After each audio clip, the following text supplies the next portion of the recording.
E aí, vamos corrigir 5 questões de direito processual do trabalho que foram cobrados no 38º exame, começando aí pela questão 76, prova tipo 1 branca. Tomás teve o pedido de sua reclamação trabalhista julgado procedente em parte. Com trânsito em julgado, adveio a fase executória, o juiz lhe conferiu prazo para apresentar os cálculos atualizados, o que foi feito. Desse cálculo, a executada foi intimada a se manifestar, mas quedou-se inerte. Em seguida, após ratificação pelo calculista da vara, o juiz homologou o cálculo de Tomás e citou o executado para pagamento. O executado apresentou guia de depósito no valor homologado e, 5 dias após, ajuizou embargos à execução, questionando os cálculos homologados, entendendo que estavam majorados. Diante da situação retratada e da previsão da CLT, assinale a afirmativa correta. Pessoal, de cara, eu já posso dizer que precluiu, né? A ré, a parte ré, precluiu o direito de impugnar os cálculos, tendo em vista que havia um momento certo. Está lá prevista no artigo 897, parágrafo 2º da CLT. Vamos ler, olha só. Elaborada a conta e tornada líquida, o juízo deverá abrir às partes prazo comum de 8 dias para impugnação fundamentada com a indicação dos itens e valores objeto de discordância, sob pena de preclusão. Quero repetir aí, ó, sob pena de preclusão. Então, trazendo aqui para o caso concreto, houve a preclusão da parte ré, tá? Já que, quando, do momento, intimada para impugnar os cálculos, quedou-se inerte, tá? Ah, professor, mas ela pode embargar? Pode, sobre outro fundamento que não seja o cálculo, ok? Então, está lá no artigo 884 da CLT, garantida a execução ou penhorados os bens, terá o executado os 5 dias para apresentar embargos, cabendo igual prazo ao exequente para impugnação. Tá? Como, de acordo com o enunciado da questão, a executada foi notificada sobre os cálculos de liquidação, mas quedou-se inerte, não apresentou impugnação, logo ocorreu a preclusão. De posse desse conhecimento, nós já podemos ir para as assertivas. Letra A. Os embargos não serão apreciados porque intempestivos, já que o prazo é de 3 dias. Mentira. De acordo com o artigo 884 da CLT, o prazo é de 5 dias. Tá? B. Cabíveis embargos à execução no prazo de 5 dias. Opa, até aqui está tudo certo. Ó. Após garantido o juízo, beleza. Daí, o mérito dele poderá ser apreciado. Não. Ele embargou com fundamento nos cálculos. Ou seja, ele queria embargar ou impugnar os cálculos, sendo que o momento processual para isso já havia passado e estamos diante de preclusão, tá? Então, o mérito não seria ou não será apreciado, tá? C. A preclusão porque a empresa silenciou acerca dos cálculos, logo o mérito dos embargos não será apreciado. Exatamente, ele será conhecido, porém não apreciado, tá? D. Os embargos são tempestivos, não há preclusão. O não deixou a letra D incorreta. Gabarito, letra C, vamos para a próxima. Olha, pessoal, questão 77, prova tipo 1 branca. Pedro Arnaldo ajuizou reclamação trabalhista em face de ex-empregadora. No dia da audiência, rejeitada a possibilidade de acordo, o feito foi contestado. A parte ré, porém, requereu o adiamento em razão da ausência de uma testemunha que estava intimada regularmente. Na audiência seguinte, Pedro Arnaldo, sem qualquer justificativa, não compareceu. Diante disso, nos termos da CLT e do entendimento jurisprudencial consolidado do TST, assinar a afirmativa correta. Olha só, quem deu causa ao adiamento da audiência foi a parte ré, tá? E aí, a súmula número 09 do TST diz o seguinte, que nesses casos aqui, como está descrito no enunciado, a ausência da reclamante, quando adiada a instrução após contestada a ação em audiência, não importa arquivamento do processo, tá? E pegou muita gente de surpresa, ok? Porque tinha esse detalhe da motivação ter ocorrido pela parte ré do adiamento da audiência, ok? Ó, o gabarito é letra A. A ausência da reclamante quando adiada a instrução após contestada a ação em audiência não importa arquivamento do processo, súmula 09 do TST, literal aqui na letra A, portanto, esse é o gabarito. B. A ausência do reclamante importará em arquivamento, não importará em arquivamento.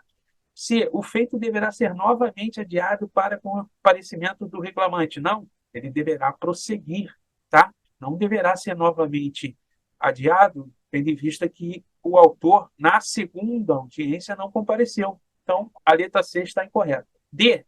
Ausente o interesse de agir, o feito deverá ser extinto sem resolução do mérito. Não é porque ele faltou à segunda audiência, tendo em vista que a primeira foi adiada por petição da parte ré, que ele perdeu o interesse de agir, né, pessoal? Pelo amor de Deus, essa aqui é aquela braba, é aquela que não tem. Quem marca essa daqui tem que estudar bastante, tá bom?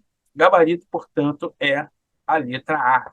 Olha, pessoal, Leonardo Pereira e Panificação Fresquinho Limitada decidiram amigavelmente encerrar a relação de emprego mantida entre eles. Porém, as verbas rescisórias não eram incontroversas, uma vez que discutiam diferenças de hora extras e reflexos. Também feriados e reflexos, trabalho em feriados e reflexos, intervalo para alimentação e descanso, além de adicional de insalubridade. Sendo assim, após muito conversarem, chegaram a um bom termo. Contudo, para a segurança jurídica de ambos, gostariam que a avença fosse chancelada pela Justiça do Trabalho. Para isso, de acordo com o texto da CLT em vigor, as partes deverão.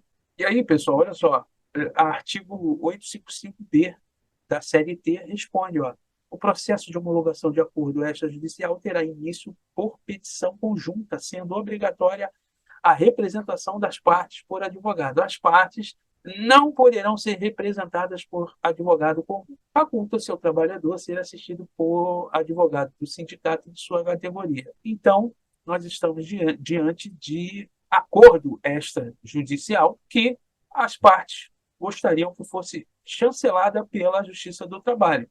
E aí deve-se seguir o rito aí do 855-B da CLT. E aí, na letra A, o examinador diz o seguinte, ó, as partes deverão fazer uso do jus postulante. O jus postulante nada mais é do que a capacidade que o reclamante tem em determinadas situações de atuar sem orientação ou sem representação de um advogado. O que não é o caso aqui, já que as partes deverão ter cada uma o seu advogado. Não pode nem ter o advogado comum a ambas as partes. Deve estar ou devem ser advogados distintos, tá? Então, não há que se falar em jus postulante no acordo extrajudicial. Interessante, né? Porque muita gente poderia pensar que há, mas na verdade não há, tá? Então, letra A, faz uso de jus postulante? Não. B, faz uso de jus postulante? Não. C, as partes devem ou deverão estar representadas por advogados independentes que darão entrada em petição conjunta do processo de homologação de transação extrajudicial. Perfeito. É isso aí. D, deverão estar representadas por advogado, que poderá ser comum a ambas. Não poderá ser comum a ambas, de acordo com o artigo 855-B, parágrafo 1º da CLT. Vamos para a próxima. Olha lá, pessoal. Questão 79. Depois de fracassar a tentativa pacífica de negociação para realizar uma convenção coletiva de âmbito municipal, o Sindicato dos Empregados ajuizou o dissídio coletivo, que, depois de regularmente processado dos modos da lei, recebeu sua sentença normativa. Ocorre que o Sindicato dos Empregadores não concorda com algumas das cláusulas fixadas e pretende recorrer da decisão. Diante da situação retratada e dos termos da CLT, assinale a afirmativa correta. Você deveria ter conhecimento do 895, a linha B da CLT, que diz que contra as decisões dos TRTs em dissídio coletivo, cabe recurso ordinário ao TST a ser interposto no prazo de 8 dias. Perceba que nós estamos diante de um conflito coletivo, de natureza coletiva, que a inicial deve ser distribuída originalmente por competência original do ou no TRT. Ou seja, o conflito ou o ajuizamento da ação é feita diretamente no TRT, e o recurso sobe ao TST via recurso ordinário, de acordo com o artigo 895, a linha B da CLT. Portanto, o gabarito só pode ser a letra A. Cuidado, tá? Porque aqui nós temos um rito diferenciado no que tange ao andamento processual do dissídio coletivo. Ok? Vamos para a próxima. Olha lá, pessoal. Você advoga para ex-empregado em sede de reclamação trabalhista em face de uma sociedade empresária e também em face dos sócios desta. O curso processual vem sendo bastante conturbado. A parte ré deduziu fatos manifesta e notoriamente inverídicos em juízo. Ela vem utilizando meios e modos de retardar o desfecho processual, arrolando testemunhas que não são localizadas, requerendo a substituição de testemunhas e provocando adiamentos desnecessários de audiência, no intuito de suscitar eventual futura nulidade. Seu cliente perguntou se as condutas poderiam ensejar o requerimento e consequente condenação em litigância de má-fé, em razão de considerar que tais condutas representam procedimento contrário à boa ordem processual. Nesse sentido, de acordo com o texto da CLT, assinar a afirmativa correta. Pessoal, você deveria ter conhecimento lá do artigo 793A, 793B e 793C da CLT. Vamos ler, olha só. Responde por perdas e danos aquele que litigar de má-fé como reclamante, reclamado ou interveniente. Considera-se litigante de má-fé aquele que deduzir pretensão ou defesa contra texto expresso de lei ou fato incontroverso, alterar a verdade dos fatos, usar do processo para conseguir objetivo ilegal, opuser resistência injustificada ao andamento do processo, proceder de modo temerário em qualquer incidente ou ato do processo, provocar incidente manifestamente infundado, interpuser recurso com intuito manifestamente protelatório.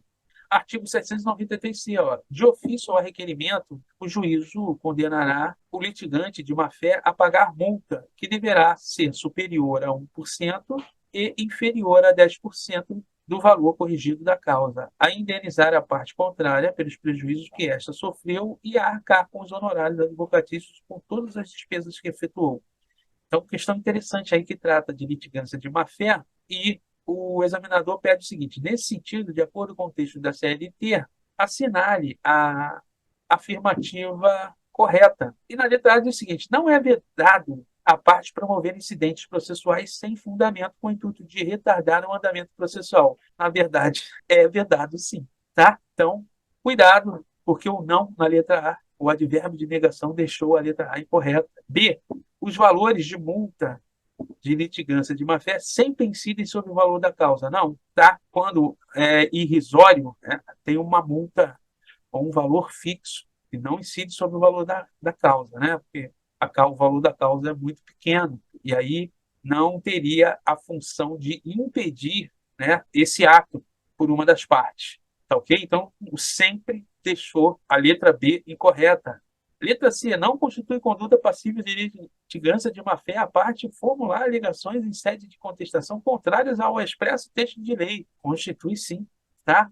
É o que está lá, artigo 793b, inciso 1. Letra D. As condutas ensejam litigância de má-fé e têm previsão legal, sendo passíveis de multa superior a 1% ou inferior a 10% sobre o valor corrigido da causa, entre outras penalidades. Está vendo como existem outras penalidades para o caso, por exemplo, de o valor da causa ser irrisório.